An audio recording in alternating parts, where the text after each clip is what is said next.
오늘 말씀의 제목은 내가 낳고자 하느냐, 이런 말씀으로 제목을 잡았습니다. 예루살렘 성에는 문이 8개가 있습니다. 8개의 문이 있는데 그 중에 하나가 양문이라 그래서 거기서 이제 양을 팔기도 하고 양을 거기서 이렇게 통과시켜서 재물을 나르기도 하던 곳이기 때문에 양의 문, 이렇게 이름을 붙였죠. 베데스다 연못이라고 하는 것은 그 양문 근처에 못이 하나가 저수지 형태의 못이 있는데 규모가 제법 돼서 수영도 할 정도의 이렇게 규모가 되었고, 그곳에는 이제 양을 제물로 드릴 때 깨끗하게 씻어야 되니까 거기서 이렇게 또 양을 씻기도 하는 그런 빗물 저장소 같은 곳이었습니다. 지금은 이제 웅덩이 일부만 남아있고 거기에 성안나교회라고 하는 기념교회가 존재하고 있죠. 거기 행랑제가 5개가 있었다 그랬어요. 성경에서 5은 자비, 은혜를 상징하는 그런 숫자이기도 하죠. 요셉이 이제 자기 동생에게 형제들에게 음식을 나눠줄 때 동생에게는 5배를 더 주거든요. 이제 그런 걸 보면 그것은 이제 자비의 숫자라고 말하는데, 거기에는 이제 병자, 맹인, 다리 저는 사람, 혈기 마른 사람들이 있다 그랬어요. 절망적인 사람들이 있죠. 이런 사람들은 지금도 고치기 어려운 그런 질병에 해당하는 사람들이지요. 일반적으로 사람들은 자기들이 무언가 할 수 없다고 여겨질 때, 여기 환자들의 경우는 자기들의 능력으로 또는 사람을 찾아가도 나을 수 없다는 걸 알았을 때 대개 사람들은 어떤 기적을 바라거나 요행을 바라는 일들이 많이 있죠. 또 그런 기적이나 요행을 이용해서 돈벌이 하는 사람들도 많이 있죠. 가짜 선지자들이라든지 헛된 이런 것들을 욕망을 추구해서 만들어내는 무당들, 여전히 이제 그런 존재들이죠. 근데 베데스다의 목가에는 이상한 이야기가 담겨 있었어요. 그 베데스다 목가에 천사들이 내려와서 가끔 물을 이렇게 요동치게 만드는데, 그때에 제일 먼저 들어가면 무슨 병에 걸리든지 낫는다라는 소문이었어요. 그건 그냥 말 그대로 소문이었어요. 실제로 누가 제일 먼저 들어가서 병이 나은 사람이 없어요. 그냥 누가 만들어낸 이야기예요. 제주도에 여행 가보셨죠? 제주도 여행 가면 하룻밤에 코를 이렇게 만지면 남자를 낳는다고. 저는 남자를 낳긴 했는데 그래서 난 것 같지는 않고, 꼭 아들을 낳는다 이런 소문이 있죠. 어떤 절에 가면 뭐를 이렇게 만지면 뭐가 어떻게 된다고 그렇게 소문을 내지요. 그런 것은 다 헛된 것이었죠. 그건 전설이었어요. 그 베데스다 목가는 간헐천이었는데, 간헐천이라는 게 뭔지 아시죠? 가끔 이렇게 TV 보면, 여행 프로그램을 보면 물이 아무것도 없다가 갑자기 팍 솟구쳐서 막 10m고 20m고 솟아오르는 그런 곳도 있잖아요. 그래서 간헐천이라 그러는데, 이 베데스다라고 하는 곳은 규모는 크지 않고 가끔 조그마한 어떤 영향으로 인해서 물이 이렇게 뽀글뽀글 올라오는 것이었어요. 그래서 사람들은 그게 신기하게 보였죠. 지금 같으면 별거 아니야, 참 특이하네, 이렇게 지나갈 일이었지만 그 당시 사람들은 거기에 어떤 신비한 힘이 있다고 생각을 해서 거기에 제일 먼저 들어가면 누구든지 나을 거다, 이런 생각을 했다는 거죠. 그러나 그것은 그냥 전설일 뿐이었어요. 어느 누구도 거기서 치료받을 수가 없었죠. 그런데 그 기적을 바라는 사람들이 거기에 다 모여 있었던 것이었어요. 그러나 그들은 기적을 바라긴 했지만 어느 누구도 기적을 경험하지는 못했어요. 여기 말씀에 보면 제일 먼저 물에 들어가는 사람, 수요일 목사님이 재미있는 표현을 하시더라고요. 1등만 기억하는 더러운 세상, 그죠? 세상은 1등만 생각해요. 언제나 최우수 선수만 메달을 따야 돼요. 세상은 1등을 찾아요. 제일 먼저 달려 들어가는 사람, 뭐예요? 경쟁하는 거잖아요. 1등 하는 사람 뭐예요? 공로를 인정하는 거죠. 그런데 베데스다 목가에는 1등으로 들어간 사람도 어떤 기적을 경험할 수 없었어요. 세상은 언제나 어떤 이야기에다가 만들어 놓기를 제일 먼저 가는 사람, 1등 하는 사람, 누가 더 빨리 가느냐, 누가 더 높이 뛰냐, 누가 더 멀리 가냐, 올림픽 슬로건처럼 최고의 자리에 올라가는 사람이 어떤 혜택을 봐야 된다고만 이야기를 해요. 그건 세상의 논리죠. 그러나 예수님은 꼴찌여도 움직이지 못하는 사람도 자기 발로 일어서서 움직이지 못하는 사람에게도 은혜를 베푸시는 하나님이신 줄로 믿습니다. 그분의 은혜가 있기에 우리가 예수를 믿고 구원받아 이 자리에서 주님을 예배하고 있는 것입니다. 예수님은 우리에게 말씀하시는 거예요. 부자 아니어도 괜찮아. 가난해도 괜찮아. 너 권력자가 아니어도 괜찮아. 남에게 매맞고 무시당하는 종이어도 괜찮아. 너 배운 게 부족해도 괜찮아. 그래도 내가 너를 사랑할 수 있어. 너는 무엇이든지 누구랑 나가서 여러 가지 면에서 부족한 것이 있어도 괜찮아. 세상 사람들은 너희를 무시하고 버릴지라도 나는 너희를 품고 너희를 내 자녀로 삼아준다고 우리 주님이 말씀하는 줄로 믿습니다. 여러분, 오늘 본문에 38년 된 병자뿐만 아니라 거기에 몰려있는 환자들을 생각하면서 그 주변을 생각해 보세요.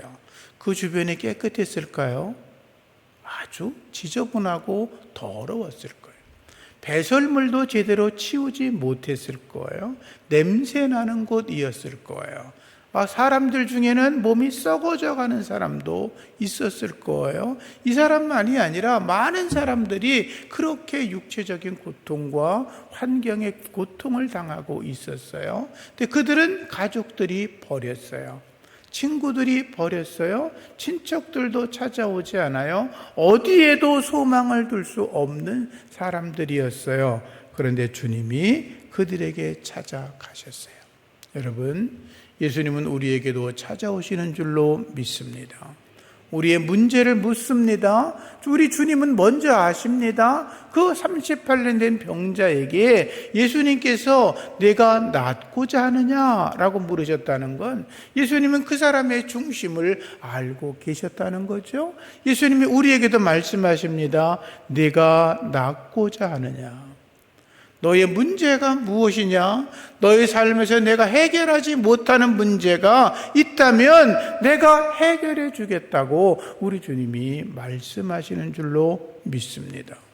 주님 바라보시고 예수님 만나셔서 여러분들의 삶의 문제들을 해결해 나가는 은혜가 있어지기를 주의 이름으로 축복합니다. 성경학자들은 그렇게 이야기합니다. 베데스다 목가에서의 환자들의 모습은 당시 이스라엘 백성들의 영적인 모습과 동일하다라고 그렇게 이야기를 합니다. 종교 지도자들은 영적인 소경이 되어 있었습니다. 그들은 자기들도 지옥에 가고 있으면서도 자기를 따르는 자들까지도 지옥으로 이끌어가고 있었습니다. 종교 지도자들은 구원에 대해서 알지를 못했습니다. 예수님이 이 땅에 오셔서 회개하라, 천국이 가까웠다고 말씀하시면서 구원의 길을 열어놓았는데도 그들은 아니라고 그 길을 가로막았습니다. 천국 가는 길을 가로막은 자들, 그들이 바로 종교 지도자들이었습니다. 그들은 예수님을 따라다니던 많은 사람들이 예수님을 따라다니면서 기적의 빵과 기적의 물고기를 먹으면서 메시아라고 생각을 하고 믿고 따르려고 했지만 그들은 예수는 귀신의 왕의 힘을 빌려서 악을 행하는 자라고 말했고 예수는 율법 파괴주의자라고 말했고 예수님은 도저히 우리와 함께할 수 없는 죄인이라고 말했습니다. 율법을 파괴하는 사단의 세력이 예수라고 그들은 이야기를 했던 것입니다. 그래서 결국 그들은 예수님을 신성모독죄로 몰았고 예수님을 십자가에 달아 죽이지 않았습니까? 종교적인 어둠의 시대가 가득했던 것입니다. 여러분, 우리가 예수 안에서 참된 주님을 바라보는 거룩한 영적인 은혜가 있어지기를 주님의 이름으로 축복합니다. 가룟 유다는 예수님의 가장 가까운 곳에 있던 제자이지 않았습니까? 근데 그도 세상의 물에서 벗어나지를 못했습니다. 그는 이렇게 생각했겠죠. 예수 따라다녀봤더니 아무짝에 쓸모가 없어. 종교 지도자들과 문제만 날마다 일으키고 이 나라의 문제는 해결시켜주질 않고 내가 하고자 하는 독립운동에는 아무런 관심이 없는 아주 적대적인 세력 중에 하나라고 생각을 했을 겁니다. 그는 예수를 은 30에 팔아넘겨 자기의 욕심을 차리지 않습니까? 예수님은 그러한 자들을 향해서 이렇게 말씀하셨습니다. 이 백성들의 마음이 완악해졌다. 이 백성들의 마음이 완악해졌다. 그들은 듣기는 들어도 귀가 둔해서 듣지를 못하고 눈은 감겨 있어서 보려고 해도 볼 수가 없다라고 말씀을 하셨습니다. 오히려 저들이 눈으로 보고 귀로 들어 회개하고 돌아올까 봐 걱정된다고 이사야 말씀을 들어 예수님께서 말씀을 하셨죠. 우리의 믿음이 오직 하나님께로 향해야 될 줄로 믿습니다. 삶에서 겉으로는 멀쩡한 척하면서 속으로 그렇지 않은 자들이 있습니다. 겉으로는 멀쩡하지만 삶 속에서는 썩어 있는 것들이 가득한 자들이 있습니다. 우리의 믿음이라고 하는 건 머리로만 믿는 게 아닙니다. 우리가 그럴 수 있어요. 맞아, 예수님 나의 구세주야, 예수님이 내 죄를 용서했어, 머리로만 인식한다면 그건 믿음이 아닙니다. 믿음이라고 하는 건 삶 속에서 용해시키고 녹여내서 내가 삶 속에서 하나님의 나라와 주님의 영광을 위해서 힘써 살아가는 것입니다. 내가 참된 그리스도의 모습으로 주님을 닮아가는 삶이 계속 이어질 때에 우리가 38년 된 병자가 치유받은 것처럼 우리의 영적인 더럽고 추악한 부분이 치료받고 새로운 인생의 삶으로 나가는 거룩한 은혜가 우리 가운데 있는 줄로 믿습니다. 여러분, 믿음이 없는 곳에서는 기적이 일어나지 않습니다. 예수님이 없는 곳에 기적이 일어나지 않습니다. 요행을 바라던 그 많은 사람들이 아무리 자기들이 어떻게 보면 병들고 고통당하는 그 사람들 중에 1등을 해봐야 얼마나 대단하겠습니까? 그러나 그곳에는 아무런 기적이 일어나지 않습니다. 오직 주님의 손을 붙잡고 그분을 만난 그 38년 된 병자에게만 하나님의 은혜와 기적이 임했다라고 하는 것입니다. 예수님 다시 말씀드립니다. 예수님 말씀하시죠? 내가 낫고자 하느냐. 그가 말합니다. 주님, 그렇죠. 물이 움직일 때 나를 못에 넣어주는 사람이 없어요. 저도 제일 먼저 달려 들어가서 낫고 싶은데 다른 사람들이 먼저 내려가고 있습니다. 근데 예수님이 그래? 그럼 내가 물 이동할 때를 기다렸다가 제일 먼저 너를 번쩍 들어서 물속에 던져줄게, 이렇게 말씀하지 않았습니다. 예수님은 그에게 일어나 내 자리를 들고 걸어가라 라고 말씀을 하셨습니다. 주님의 은혜 안에 거하시기를 주의 이름으로 축복합니다. 다시 말씀드리지만 요행으로 기적이 일어나지 않습니다. 점을 치거나 복채를 내고 어떤 일을 행한다고 거기 기적이 일어나지 않습니다.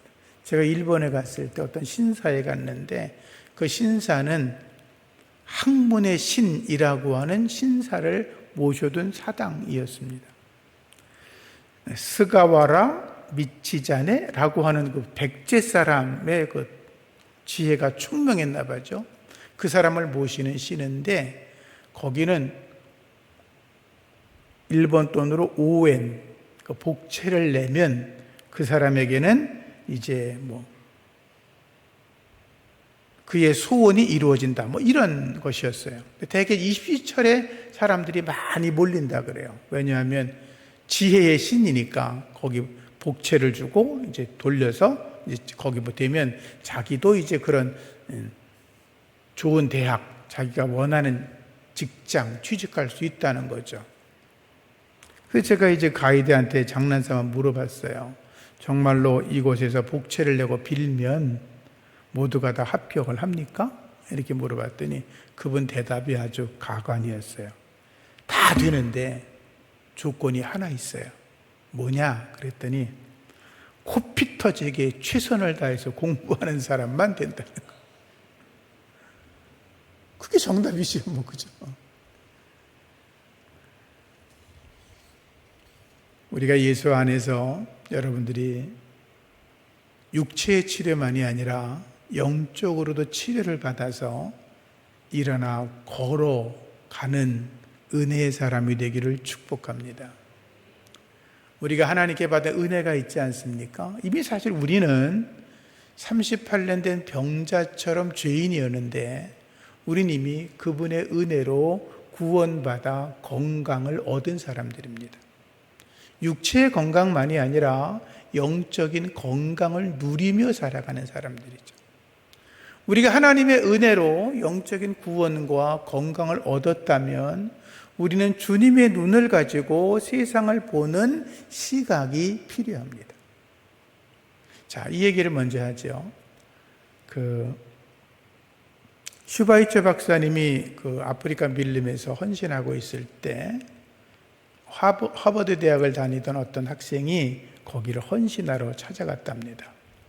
그 학생은 기대를 했겠죠. 내가 그 멀리서 비행기를 타고 가고 그 정글을 헤치고 찾아가면 박사님이 이렇게 따뜻하게 맞아주고 잘 왔다고 그럴 줄 알았는데 이상하게도 거기 관계된 사람이나 어떤 누구도 자기를 특별히 반겨주지를 않더랍니다. 슈바이처 박사님은 얼굴도 보지 못했답니다. 오랫동안 그렇게 혼자 이렇게 머물고 쭈삣쭈삣 하다가 내가 잘못 왔나 보다. 내가 소문을 잘못 들었지? 이게 뭐야? 돌아가려고 생각을 했는데 그러다가 막 갑자기 비가 내리고 홍수가 나서 막 홍수가 떠내려가는데 별거 다 떠내려가잖아요. 거기 짐승도 떠내려가고 뭐도 떠내려가고 어떤 어린아이가 떠내려가고 있더랍니다. 생명이니까 이 아이가 젊은 아이니까 자기도 모르게 달려들어서 그 아이를 급류해서 건져냈습니다. 그때 슈바이처 박사가 그 청년을 만나서 말했답니다. 사실은 내가 자네가 온 뒤로부터 계속 지켜보고 있었는데 오늘 어린아이를 구하는 걸 보니까 자네 마음속에 긍휼의 마음이 있는 걸 봤다. 그러니 나와 함께 일할 수 있는 그런 기회를 갖자고 이야기를 했다고 그럽니다. 무슨 말이냐 하면 우리는 이미 구원받은 자들입니다. 세상에는 구원받을 사람들이 얼마든지 있습니다. 우리가 그들을 볼 때에 너와 나는 다른 사람이야 이렇게 보면 그냥 아무것도 아닙니다. 근데 우리는 그들을 볼 때에 긍휼히 여기는 마음이 있어요. 여기 청년이 물속에서 떠내려가는 그 어린아이를 건져내는 마음이 긍휼의 마음이 아니에요? 생명을 살려야 되겠다는 마음 아니에요?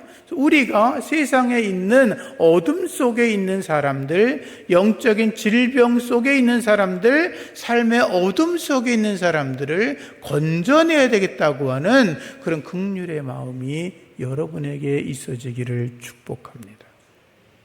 그리고 우리 안에 또 우리 자녀들에게 우리 자녀들이 하나님 안에서 복된 모습으로 자라나고 있으니까 우리의 자녀들에게 너희들이 세상에서 아픔 당하는 사람들, 세상에서 고통 당하는 사람들, 세상에서 38년 된 병자처럼 어느 자기 힘으로 아무것도 할 수 없는 그런 사람들에게 하나님의 사랑과 긍휼과 자비를 베풀어 세상을 변화시키는 사람으로 만들어가는 여러분들이시기를 주의 이름으로 축복합니다.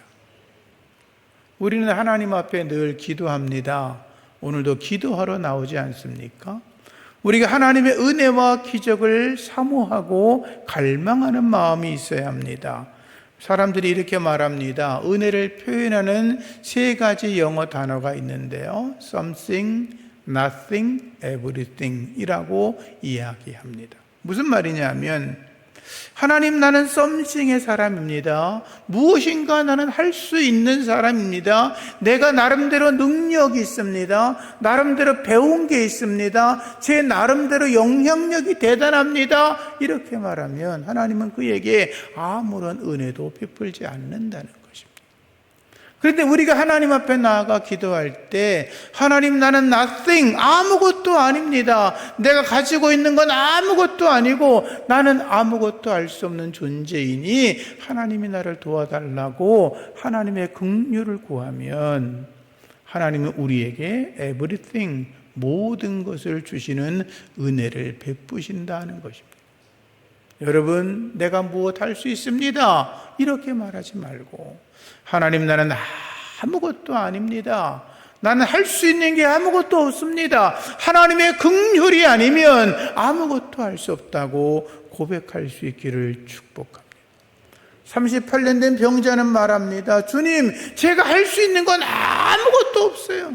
움직일 수도 없어요. 꼼짝거릴 수도 없어요. 물이 움직이는 걸 쳐다볼 수밖에 없어요. 그렇게 말했겠죠.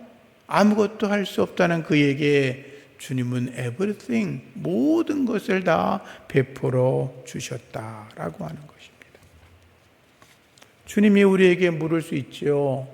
너 낫고 싶니? 너 지금 문제 해결하고 싶니? 너 가진 능력이 그렇게 대단하다고 생각하니? 이렇게 물어볼 수도 있죠. 그때 우리가 고백해야 합니다. 주님, 저는 아무것도 할 수 없어요. 내 능력으로 해보려고 했는데 안 돼요. 주님이 도와주지 않으면 제가 할 수 있는 것이 아무것도 없다고 고백을 해서 주님의 은혜의 음성을 들을 수 있는 은총이 있어지기를 축복합니다. 내 자리를 들고 일어나 걸어가라. 자리가 뭡니까? 내 삶의 환경 아닙니까? 그 사람은 자기의 자리를 벗어날 수가 없었어요. 우리도 마찬가지죠. 우리에게 준 환경을 벗어날 수가 없어요. 내게 준 삶의 영역을 벗어나 살 수 있는 사람이 몇 되지 않아요. 그렇죠? 내 힘으로 할 수 있는 건 별로 없다는 거죠. 그것을 주님 앞에 고백하는 은혜가 있어지기를 축복하고, 다시 말씀드립니다. 주님의 음성을 들으십시오. 일어나 네 자리를 들고 걸어가라. 예수님 말씀하십니다. 수고하고 무거운 짐진 자들아 다 내게로 오라. 내가 너희를 쉬게 하리라. 주님의 은혜 안에서 여러분들이 참된 평화를 얻으시고, 또 여러분과 여러분의 자녀가 하나님의 자녀된 백성으로 세상을 변화시키며 세상에 지친 자들을 긍휼의 눈으로 보고 그들을 변화시켜가는 하나님의 자녀가 되기를 예수의 이름으로 축복합니다.